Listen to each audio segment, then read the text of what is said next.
What's up, YouTube? It is your boy JB, and I am here today with the review for this is Love After Lockup. This is season 3. I think this is episode 14. It'll be correct in the description bar below. This episode is titled Bubble Trouble, you guys. And without further ado, let's go ahead and just jump into this episode review, shall we? All right, you guys. So I'm going to start the episode up with Shawn and Destiny. So you guys remember in last week's episode, Shawn, he went home. He was looking for Destiny. You know, he's going around the house talking about Destiny, Destiny, Destiny. But Destiny was outside in the hot tub. So, you know, him and Destiny, they sitting there talking. She's kind of calmed down. And I still think she was being, rather stupid about the whole situation with him and Kelly. That is the mother of his kids. So Shawn has to have some kind of communication with the mother of his kids. And then this dumb fool went one step further and apologized to her. I'm like, why are you apologizing to her? You're right. Maybe going forward with Kelly, I should just talk to the kids and that be it. Your kids are minors, you dumb fuck. Like, you gotta have some kind of relationship with their mother. The fuck? I don't know what Kelly saw in him, and I don't know, I know what, Destiny sees in him, dollar signs. But you know what? If he wants to be with Destiny, go ahead and be with her. I hope she runs you into the poorhouse. Like, I really do. Because I still can't get over the fact that he had his daughter at that thrift store buying those clothes. Like, I still can't get over that aspect. But like I said, I hope that Destiny runs the well dry. So then we see them, they're heading out to Orland, California, where her court case is, the one he put up this whole, $5,000, where it could potentially be, was it $50,000, $500,000, one of them amounts, an insane amount of money for a woman of which you did not know. I just don't understand it, you guys. I really don't understand it. So, Destiny's sister calls her, and, as soon as they get there, the sister wants to go out for drinks, and Shawn is like, really? Yes, dude, I want to go out. I'm like, and Destiny's like, he's been like a drill sergeant and stuff. Well, if he put up that much money for you, and you yourself know that you're a flight risk, you're talking about, the last time you went to the court, they put an ankle monitor on you, and as soon as you walked out the court, you cut that bitch off.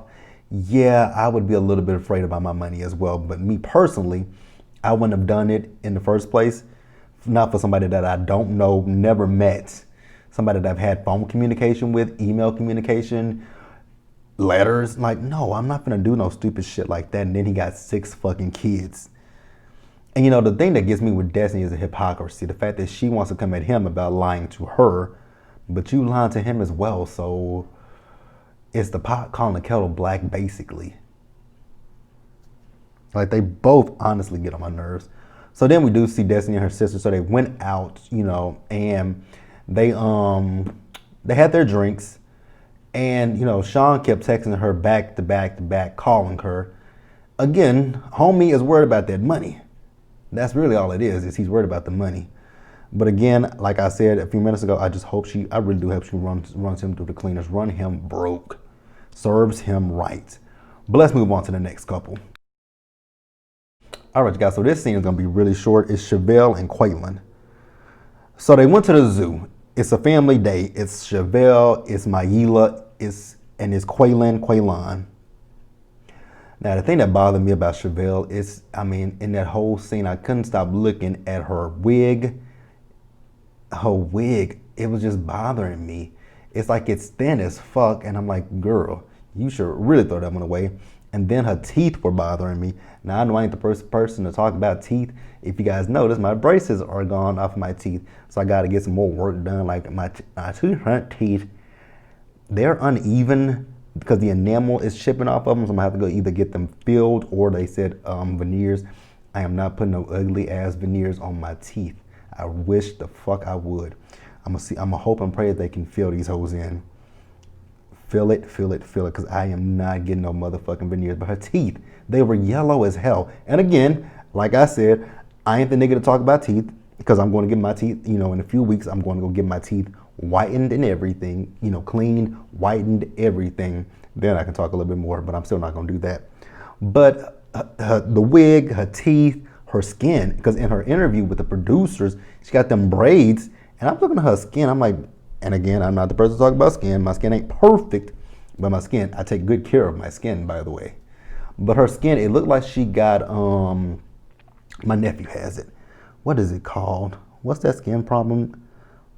Eczema, because my nephew has eczema. It looked like, well, he had eczema, I think. Well, when he was a baby, he had eczema. I don't know if he still has eczema or not, but my nephew had eczema really, really bad. And that's what her skin looked like. It was blotchy. I'm like, do she have eczema? But whatever. That's neither here nor there. So, like I said, they went to the zoo. It's her, Maila, and Quaylon. So Quaylon is telling her that he's going to go back to Texas to see his family. So she's like, oh, so you weren't going to discuss that with me? And then she's like, well, you know, when you get a ticket, is it going to be one way, or is it going to be, is it a one-way ticket, or, you know, or is it is it a back and forth? I forget what they got. He said it's a one-way ticket. She says, so when you coming back? He says, I don't know when I'm coming back. She says, well, you know, that girl's your daughter, because they both send daughter. I'm like, oh, but does this baby not have, I mean, I know she has an actual father, but where is Maila's actual dad? Like, I just want to know how her dad is cool with this shit. Again, he might be an absentee father, but okay. Now, I don't feel anything for Chevelle. I'm going to keep it real frank with you guys. I feel nothing for Chevelle because Chevelle put herself in this situation.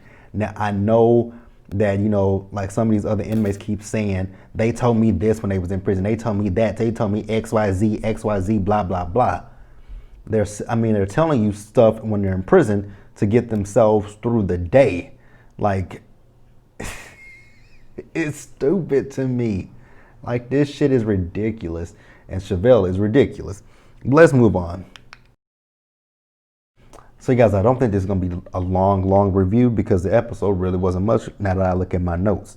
So next up, let's discuss Scott and Lindsay. So it really wasn't a whole lot with Scott and Lindsay. The one thing about Lindsay is that ankle monitor is janky as fuck. Because they called her and told her that she didn't have no service. So she had to go outside and walk in a circle. I'm like, God damn, that is really sad. So then, you know, she also talks about the fact that, you know, she has to sit and charge the ankle monitor because if not, it'll fall off. I'm like, well, shit, that's, you know, let it fall off and, you know, just have it in the house. And then when they say, you know, you need to move around, then move around. Actually, I mean, you got dogs. You got some dogs. Put it around one of the dogs' collars. How would they actually know if it's on a human? Do they have ways of knowing that? They probably do, but I wouldn't give a fuck. I would literally put it around a motherfucking dog and let the dog have the ankle monitor and I'd be free and clear. And then, you know, she said it'd take her 2 hours to charge the ankle monitor up and it can't get submerged in water also. So then we see her and Scott get in the bathtub. You know, she's in the bathtub and she tells Scott, come join me. I was like, ugh. And then when she said that Scott has an athletic body, I'm like, girl, on what planet does he have an athletic body? I mean, he's not, you know, Pillsbury Doughboy built, but he's not, you know, you know, David Beckham either. He's not David Beckham, Odell Beckham, Ezekiel Elliott, LeBron James. He's none of them, but I mean, he's definitely not the Pillsbury Doughboy Santa Claus built, but I don't know where you got an athletic body from. I really don't know where she got that from. So then, you know, while they're in the tub, her ankle monitor beeps and they have to go charge that motherfucker. So they go charge it and, you know, they were about to have sex in the bathtub. And then, you know, they just said, hey, fuck it. We're on the floor. Why not have sex on the floor? So they had sex on the floor. Now there are two different, you know, interpretations of the sex. She was like, you know, it was like the first time having sex. It was a little painful. Scott, on the other hand, thought it was just amazing sex. Maybe it was, maybe it wasn't. Who knows? Who cares? Then the next morning we see Scott. So Scott is in the bed and he has this binder that Lindsay had. And in that binder, she says that, you know, she, you know, since she didn't have Twitter or anything like that in prison where she couldn't retweet stuff, that, you know, she found a book and this book just mapped out basically what I feel like she's doing with him. Playing him, using him for his money, getting what she need, and then dipping the fuck out. But she's saying it's from a book. I'm like, yes, it's from a book, all right. The Book of Lindsay. The Book of Lindsay. Again, the Book of Lindsay. But I mean, if you want to say that, girl, go ahead and say that. But let's move on. All right, you guys, here's another one that's not going to be long, but I feel like I might talk about it for a minute. Heather and Dylan. Dylan, I'm going to need you to run like Forrest Gump. Like, get the fuck away from Heather. Heather is batshit motherfucking crazy. Like, I saw it last week, but I really saw it this week's episode. So you guys remember last week's episode, she left Aunt Diane's house because Aunt Diane and Aunt Stacy were taking up all the time with Dylan. But I mean, what did you expect? She's allowing this man to come stay in her home, and here you are acting a whole fucking fool about the woman interacting with him. Now I get it, you want to have sex, but calm your puss down. It ain't that deep. Like, he can, it's called showing respect. Respect. Do you not know what that is? You don't? I don't think so. Like, there is literally something fucking wrong with Heather. Like, the girl, she ain't all the way there. She ain't wrapped tight at all. Like, she is not wrapped tight. Like, I was just sitting there looking at her. And then, Aunt Diane did call. And she called and told him that his probation officer was there. Parole officer, my bad, y'all. And, he's like, we'll be there. Just let him know we're a few minutes out. So he's telling, Heather is speeding, and he's telling her like, slow down. And, she's talking about the fact that, she didn't get to have any time with him. And this is what I'm talking about. And she's just on that wheel, just speeding and looking like it just looked like somebody had possessed her, to be honest with you guys. It looked like she was possessed by the devil.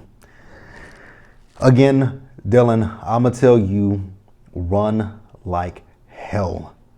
Leave your shit. If you got some shoes on your feet, some good shoes on your feet, run like a motherfucker, because Heather is not the one to be with. Mentally, she ain't there. Like, Heather is off. Like, her rocker. Bad shit, crazy. But let's move on. And then let's close this episode out with John and Christiana. Honestly, WeTV, y'all can cut John and Christiana. And it's really because I don't like this couple. And it's really not Christiana that I don't like. It is John that I don't like. John is manipulative. John is all about himself. John only thinks about himself. Like, forget Christiana. It's all about John, because he's talking about the fact that they just got, they're married. They still haven't consummated the marriage.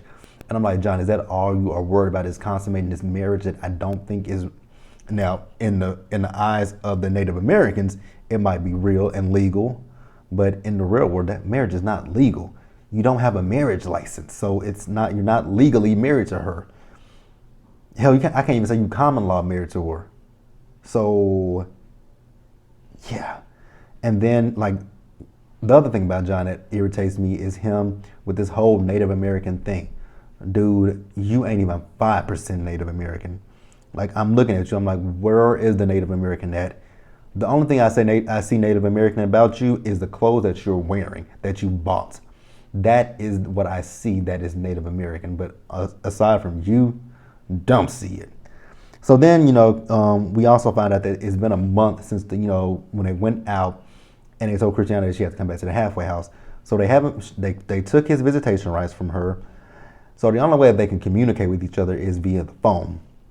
So Christiana called him, and she told him that she's worried about her mom and her sister, because her sister's in an abusive relationship, and she doesn't feel like her sister is taking good care of her mother.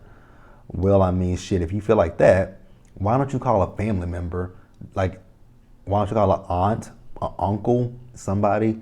Because I wouldn't want you to put her in a nursing home, but shit, somebody needs to take care of it if your sister can't do it. Like, if she ain't up to the job, somebody else should be up to the job. So then she asked John, can they come stay with him? I was like, ugh. I would not want to live with this strange ass man. And then the sister, like I said, she's in an abusive relationship and she's on drugs. She's a drug addict. So I would say your mama can come, and I would be iffy about even saying if the mama could come, but I would damn sure say that sister can't come. Ain't no way in hell she's coming to my house. I can consider your mom, but your sister, fuck her. I didn't mean to say that harshly, but your sister, hell the fuck no. And so then we later in the episode see John. So John goes and talks to his friend. I think that was his brother or his son. I don't know. Don't care. So he's telling them how he's been stashing away money for Christiana, talking about $20 here, for cigarettes, whatever she needs. And I'm so glad that the friend broke it down to him. Like, this is a woman that has a drug issue. She's a drug addict. Why would you do some dumb shit like that? Like, she gets the money. All she's going to do, you said it yourself, that people in the halfway house, they sell drugs. She either done drugs with them or they sell drugs. What kind of dumb shit is that? John is the dumbest motherfucker on this show. Like, I thought Shawn was the dumb one. I thought Shawn and Scott were dumb, but John takes the cake. He's the dumbest one. He really gets on my fucking nerves. Like, when it comes to John, it's all about John. John. He doesn't give a fuck about anybody else but John. And then he also tells them about moving Tara, the sister, in, and the mama. Again, stupid. Like, really. But that's it, you guys. Be sure to like this video. Leave your comments in the comments section below. Leave your comments in the comments. Like this video. Subscribe to the channel. Hit that bell notification button so you guys are aware of when I drop anything else. Share this video. And until the next one, you guys, do me a solid favor out there. Stay safe. Take care of yourselves. Wash your hands. Wear your mask. And social distance. And until the next one, you guys, I will see you on Sunday for Real Housewives of Potomac. And that is going to wrap it up. So until then, you guys, bye.